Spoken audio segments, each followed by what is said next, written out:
hello, my name is Dan, and I want to know, are you a bit of a thrill seeker, or do you run in completely the opposite direction when you see a roller coaster? I'm kind of a bit of a thrill seeker, to be honest, unless it gets a little bit too high. I don't like high rides. Well, at the minute on the phone, I have Jeremy Webb and John Wardley. Jeremy Webb is the editor-in-chief of New Scientist magazine, and John Wardley creates rides. Good morning. Good morning, Dan. How are you both? Very well, thank you. Fine, thank you. Very good. Now, first of all, John, now you create rides. Am I right in thinking? Have you created anything of note in this country that I may be interested in? Well, have you ever been to Alton Towers, and have you ridden Nemesis or Air or Oblivion? Yes. Oh, yes. I've been on Nemesis, I've been on Air, and I've been on Oblivion. Air is my favourite, right. I'd say, out of the two. Really? Out of the three, yes. Nemesis comes second, Oblivion third. That's amazing. Right. Well, our new ride is going to beat those. Really? Oh, there's a new ride, Alton Towers.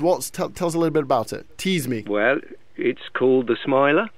And it opens in May, and if you think Nemesis is big, this is about twice the size of Nemesis. But the unique thing about it is, whereas roller coasters in the past have just played around with your body, this marmalizes you and it plays around with your mind. And there are 5 mind-manipulating elements that you experience on the ride. So it's more than just a physical roller coaster. That sounds incredible, because I was going to say, in what sense is it actually bigger? Because you often think, well, scary roller coasters are just huge. They're tall, they go really quickly, but Nemesis for me is one of the sort of the more intricate ones, because it's like it doesn't look huge, it's not massive, but it is a real head-banging ride.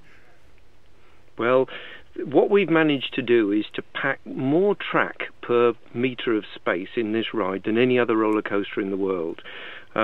It takes you up 2 different lifts. One is vertical. You've got 30-metre drops, all sorts of inversions, but on top of that, you've got special effects that actually disorientate you. So it's a mental experience as well as a physical experience.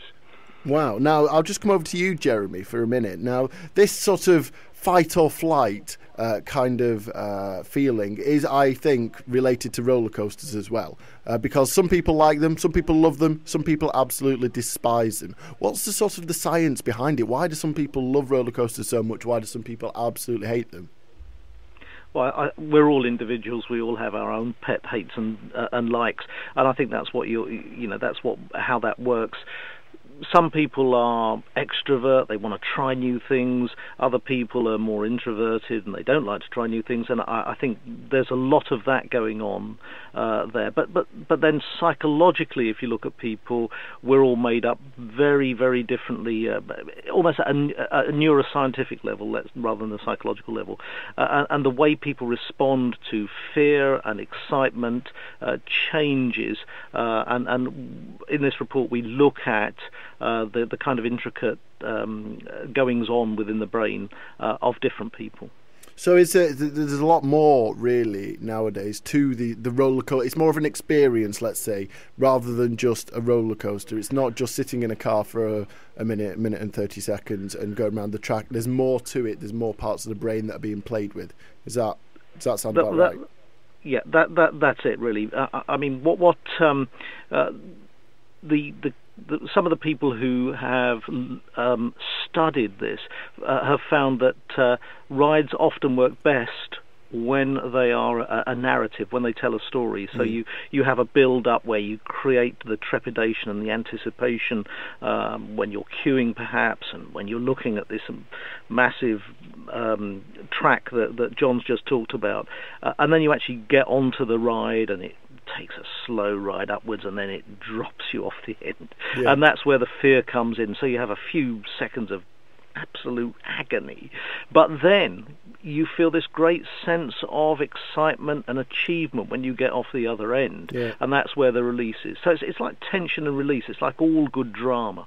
Yeah, amazing. Well, it sounds incredible. John, is there anywhere we can go for information on the new ride at Alton Towers? Yes, if you go to the Alton Towers website, it gives you all the information except for one secret, which we're holding back until you actually ride the ride.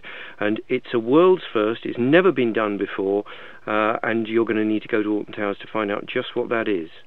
You have me intrigued. Well, thank you very much, John, and thank you very much, Jeremy. That was John and Jeremy on the Bolton FM Mid-Morning Show talking about a brand new ride at Alton Towers.